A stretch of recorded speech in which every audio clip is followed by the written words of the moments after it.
En una tumba subterránea en Turquía, una cámara que parece haber quedado intacta por casi 1700 años, apareció un rostro pintado en la pared. En papel suena simple, un mural viejo en una necrópolis romana. Pero lo que vieron los arqueólogos no es un mural más. Si la interpretación es correcta, te obliga a replantear la imagen del personaje más representado de la historia. Porque ese rostro no tiene barba, no tiene pelo largo, no tiene túnica blanca, no tiene una mirada solemne. Es un joven, vestido como romano, con un cabrito, un animal con cuernos, sobre los hombros, y una palmera datilera en la escena. Y la pregunta que te engancha del cuello es esta. Si los primeros cristianos lo imaginaban así, ¿cuándo se volvió dominante la cara de Jesús que tú tienes en la cabeza? Antes de entrar, haz dos cosas. Dale like y suscríbete si te gustan los misterios reales contados como una investigación. Y no te vayas, porque en minutos vas a ver tres cosas rarísimas. ¿Por qué esta pintura no tiene ni una sola cruz? ¿Por qué aparecen símbolos paganos y cristianos en la misma pared? ¿Y qué tiene que ver todo esto con el Concilio de Nicea, que se celebró en esa misma ciudad hace 1700 años? Durante siglos casi todos hemos visto al mismo Jesús, un hombre de unos 33 años, barba oscura, pelo largo castaño, mirada tranquila, túnica blanca o azul. Está en iglesias, películas, cuadros, estampitas y sí, hasta en memes. Y funciona, porque es una imagen potente, autoridad, sabiduría, sacrificio, un rostro hecho para quedarse en la cabeza. De hecho, si miras el arte cristiano desde el siglo IV en adelante, parece que siempre fue así, como si esa cara hubiera existido desde el principio. Hasta que abres una tumba del siglo III, a las afueras de Iznik, y aparece un Jesús que no se parece en nada. Y ahí es donde la historia empieza a fallar. Agosto de 2025. Aldea de Hisardere, a las afueras de Iznik, en el noroeste de Turquía. Un equipo de arqueólogos, liderado por Tolga Koparal del Museo de Iznik y la profesora Aygun Ekin Meris de la Universidad Dokuz Eylül, llevaba semanas excavando una necrópolis usada entre los siglos II y V. Ahí habían enterrado a ricos y pobres lado a lado durante siglos. El lugar ya tenía historia sucia, saqueado en 1992, expropiado en 2017 y excavado de forma sistemática desde 2018.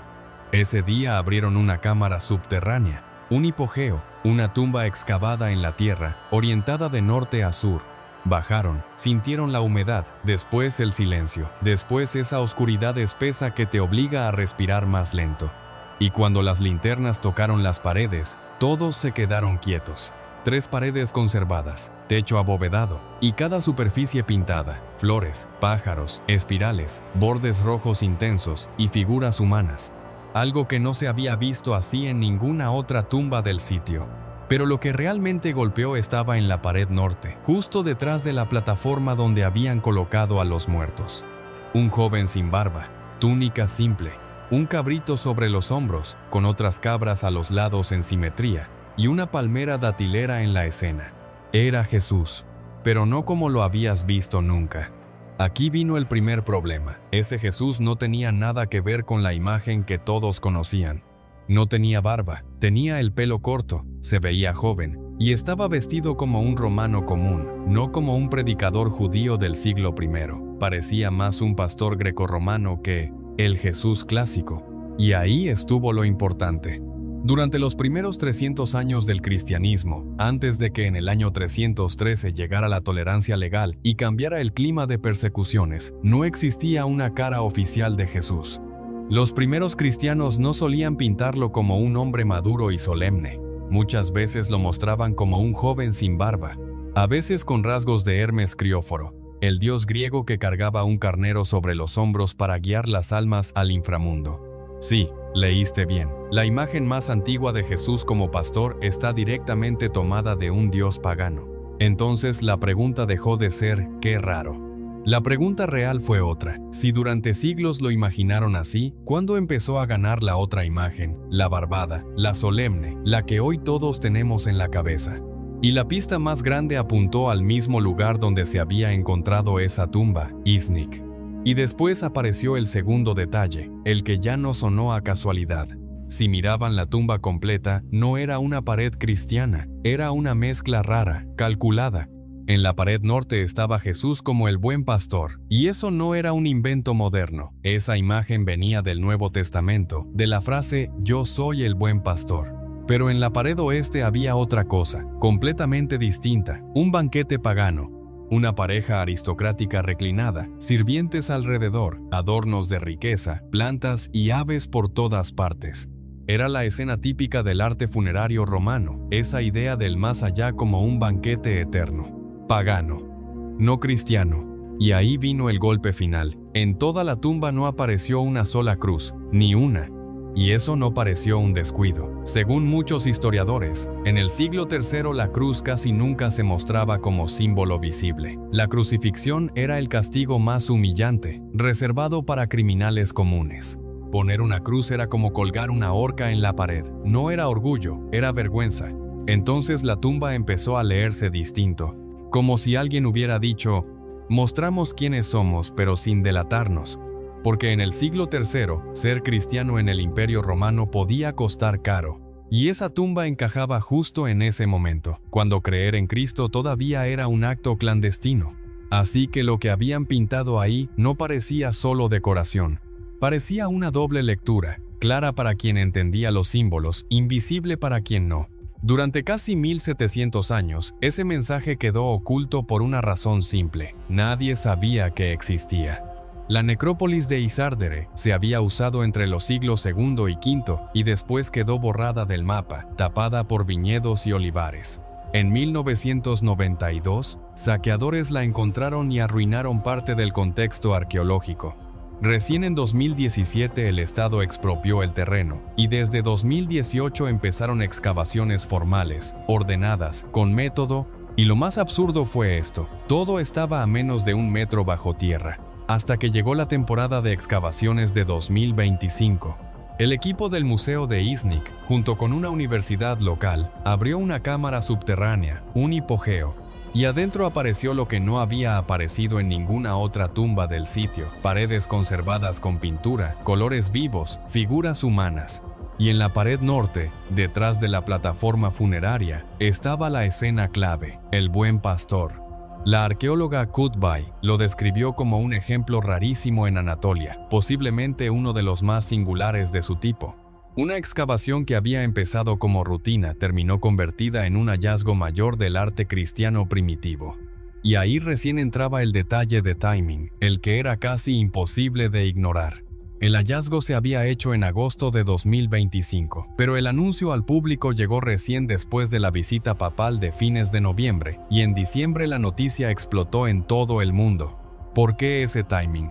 Porque en noviembre de 2025, el Papa León XIV había viajado a Iznik. Había sido su primer viaje al exterior como pontífice, y el motivo era conmemorar los 1700 años del Concilio de Nicea. Nicea, año 325. Más de 300 obispos reunidos por el emperador Constantino en esa misma ciudad para definir las bases de la fe. De ahí había salido una de las fórmulas más influyentes del cristianismo, el núcleo del credo que se fue consolidando con el tiempo. Y a las pocas semanas de esa visita se reveló lo incómodo. Bajo esa misma tierra había aparecido una imagen de Jesús pintada antes de que ese concilio existiera. La escena se volvió todavía más simbólica cuando el presidente turco Erdogan le regaló al Papa una reproducción en azulejo del Buen Pastor. Mientras tanto, dentro de la tumba, el equipo también había encontrado 5 esqueletos, 2 adultos jóvenes, un bebé de 6 meses y 2 restos tan deteriorados que no se pudo estimar la edad. No habían aparecido objetos que permitieran fechar la tumba de forma directa, pero su estructura coincidía con otras tumbas del siglo III en la misma necrópolis. Y según la arqueóloga Eren Ertem del Museo de Iznik, esas pinturas habían mostrado justo lo que nadie quería simplificar: una transición entre paganismo tardío y cristianismo temprano, con una despedida al más allá positiva y adecuada para los difuntos. Ahí la evidencia empezó a hablar con una voz que no se podía ignorar.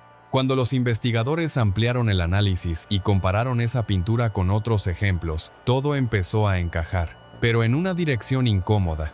Primero, el tipo de escena: un buen pastor pintado en una cámara subterránea.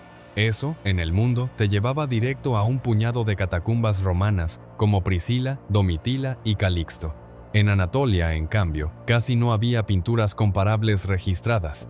Y fuera de Italia, en pintura mural subterránea como esta, había poquísimos registros. En Anatolia, había muy pocos ejemplos del Buen Pastor, y este parecía ser el mejor preservado. Segundo, el estilo era la pista más fuerte. El Jesús del fresco calzaba con la plantilla temprana, joven, sin barba, con ropa romana, cargando un animal sobre los hombros. Era el mismo lenguaje visual que los primeros cristianos usaban antes de que la cruz se volviera símbolo dominante y antes de que el Jesús barbado se hiciera norma. Y tercero, lo que pasó después. Con el tiempo esa imagen fue perdiendo protagonismo. Tras el año 313, cuando el cristianismo obtuvo tolerancia legal y cambió su relación con el poder imperial, y después del peso institucional que fue creciendo tras 325, el Jesús joven empezó a convivir cada vez menos con otras formas, mientras se fue imponiendo un Cristo más mayor, barbado, solemne, más oficial. Si esto era real, entonces no era solo una pintura rara, era una pista de transición, una imagen de compasión y cercanía que fue quedando atrás mientras ganaba terreno otra que transmitía autoridad y poder. Y ahí apareció la idea incómoda. La cara de Cristo que hoy sentimos eterna no se fijó al principio. Se consolidó después, cuando el cristianismo dejó de ser clandestino y entró en la órbita del poder. Y con ese cambio, la iconografía también cambió. Ahora venía lo más profundo, porque esto no era solo una pintura rara en una tumba turca. Tocaba algo mucho más grande, cómo una religión construyó su cara y cómo el poder podía empujar qué versión se volvía la oficial. Piénsalo así, durante siglos, cuando ser cristiano todavía podía costarte caro, la imagen era humilde, un pastor joven, sin barba, sin corona, sin símbolos obvios, solo alguien cargando al perdido sobre los hombros, una promesa de protección, y hasta usaban un lenguaje visual que se parecía a motivos grecorromanos, porque necesitaban pasar desapercibidos. No había cruces exhibidas, no había majestad imperial, no había trono, había cercanía. Pero cuando la fe pasó de clandestina a tolerada, y después empezó a ser favorecida por el poder imperial, la imagen también se movió. El pastor empezó a parecer rey, el joven se volvió más solemne, y la humildad dejó espacio para autoridad. Y ahí la pregunta cambiaba de tamaño. Si la imagen del personaje más representado de Occidente pudo transformarse con el contexto, ¿cuántos otros símbolos, relatos e imágenes también se adaptaron para encajar en una nueva era? Y lo más inquietante era el lugar. Esa escena había estado ahí, a pocos kilómetros de donde se celebró el Concilio de Nicea, como un testigo mudo de lo que existía antes de que las instituciones tomaran fuerza.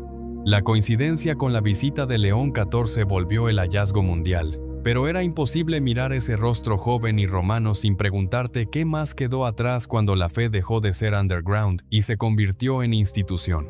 Oficialmente esto fue un hallazgo arqueológico enorme, uno de los pocos buen pastor conocidos en Anatolia, y el mejor preservado, una joya del cristianismo temprano.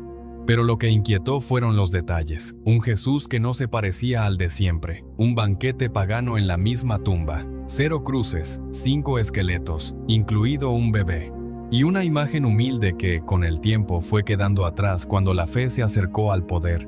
Y así funcionan los grandes cambios de narrativa. No siempre borran lo anterior, a veces solo lo entierran.